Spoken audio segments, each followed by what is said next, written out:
Bonjour, morning brief du 22 septembre 2017. Pas de marché sur la place de Tunis pour la place de Tunis. Par contre, il y a eu bourse à Casablanca. Et après la journée désastreuse de mercredi, avec des pertes importantes pour le Masi, le principal indice de la bourse de Casa a repris 0,05%, une légère reprise, plus 6,85% depuis le début de l'année. Les volumes étaient modestes, à 106 millions de dirhams, dans 21 millions 5 sur la belle vie. Pour ce qui est des variations de la journée, Friqia Gaz plus 5,94%, Wafa Assurance moins 3,07%, BMCE moins 2,29%, et Résidence d'Al Saad à moins 1, 56%. Alors, côté actualité, il y a Simar qui a euh, publié un résultat S1 2017, donc un chiffre d'affaires en hausse de 1,1% à 2 milliards 029%, dans un contexte de volume baissier, moins 6,9% pour Simar, alors que le marché, la demande marocaine, a reculé de 9,2% durant ce premier semestre. Alors, marge d'EBITDA en recul de 50 points de base à 45,7%. Un résultat net à 603 millions de dirhams versus 503 millions de dirhams l'année dernière au 36-2016, avec un effet positif avec un effet impôt positif suite au déficit fiscal constaté l'année dernière, qui a été induit par la dépréciation des actifs détenus en Égypte, donc sur la dépréciation des actifs détenus en Égypte, c'est-à-dire Suez Cement. Alors, actualité également qui concerne Simar, c'est la nomination d'un nouveau directeur général, c'est Monsieur Hakan Gurdal. Donc, c'est un Turc qui est un membre du groupe Heidelberg Cement et qui a pris en charge sa mission au sein de la filiale marocaine du groupe allemand, du groupe cimentier allemand Heidelberg Cement. À propos du groupe Heidelberg Cement, donc Simar a annoncé que le conseil d'administration a revu les études stratégiques relatives à une croissance externe en cours. Alors, pour ce qui est de la croissance externe, et ça c'est en lien avec ce qui se passe en Tunisie, c'est que la croissance externe pourrait être ou pourrait concerner la Tunisie, notamment Carta Cement, puisque on parle il y a de plus en plus des rumeurs sur Carta Cement par rapport à la reprise de l'actif détenu par le Karama Holding actuellement, et dont il y a eu un appel d'offres ou une mission de cession en cours. Alors on parle que Heidelberg Cement s'intéresse concrètement, le groupe allemand s'intéresse concrètement à Carta Cement, qu'il est intéressé du moins, et donc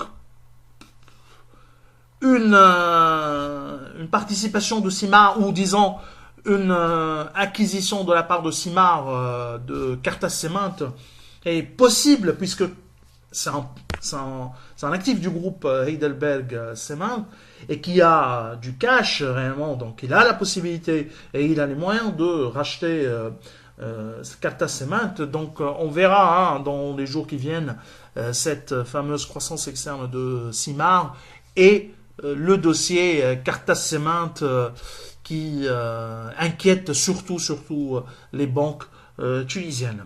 Alors, Dizway, résultat un peu décevant. Hein. Les résultats sont un peu décevants. Un chiffre d'affaires en repli de 3,5% à 858 millions de dirhams suite à l'absence de marché public selon le management. Résilience des marges avec un résultat d'exploitation en hausse de 2,6%. À 53 millions de dirhams pour le résultat, le REX pour les bits. Résultat net part du groupe à 33 millions de dirhams contre 35 millions de dirhams une année auparavant. Alors globalement, ce sont des résultats en ligne avec nos attentes. Hein. Ils sont légèrement en dessous de nos prévisions, mais une éventuelle reprise des ventes au deuxième semestre pourrait réduire cet écart et fort probablement atteindre nos objectifs de croissance des résultats pour 2017. Alors Tunis, il n'y avait pas de marché, mais on a un résultat de Tijeli Bank qui a publié ses comptes S1 en 2017, donc un résultat net en progression de 5,8% en ligne avec nos attentes, un PNB en hausse de 13,4% à 173 380 millions de dinars et coût du risque en hausse à 5,979 millions de dinars. Surtout, il y a moins de reprises comptabilisées par la banque au cours de ce S1 2017. Bien sûr, ces résultats, à l'image de la majorité des banques tunisiennes, ne tiennent pas compte de la fameuse contribution de 0,3% au fonds de garantie des dépôts.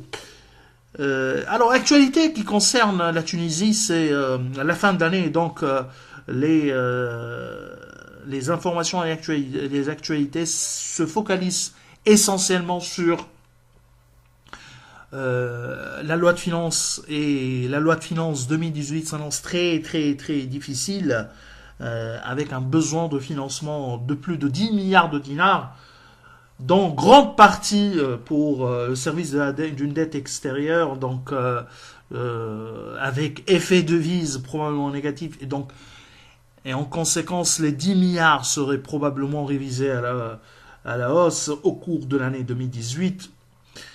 Mais ce qui est sûr, c'est que trouver les 10 milliards, ça sera une tâche très difficile pour les autorités tunisiennes. Et on parle bien sûr d'une augmentation de la TVA à 1%. Récemment, on annonce également un 1% sur les bénéfices pour contribution sociale. Il n'y a pas encore de détails pour faire des simulations et pour donner un avis sur cette taxe. On ne sait pas encore s'ils vont reconduire les 7,5% telles qu'elles sont, mais c'est un montant très important, donc probablement, dans une certaine manière, on va reconduire les 7,5%. Bref, ce qui est sûr, c'est que tout le monde parle de taxes, et après on annonce des objectifs de croissance 3%, alors que on insiste au niveau de la loi de finances, des dernières lois de finances, il n'y a pas vraiment des mesures pour booster la croissance. La preuve que cette année on s'attendait à un fameux 2,5% et on n'y sera pas à 2,5%. Très difficile. Plus que difficile, cet objectif ne sera pas probablement réalisé. Et on parle de seulement 2,5% après une croissance de 0% sur les 5 dernières années. Donc, vraiment, on parle uniquement de la taxe, de besoin de refinancement pour payer essentiellement les salaires de la fonction publique.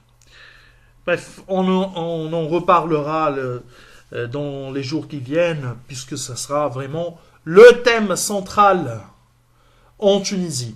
Alors, je vous souhaite un excellent week-end. Au revoir à lundi.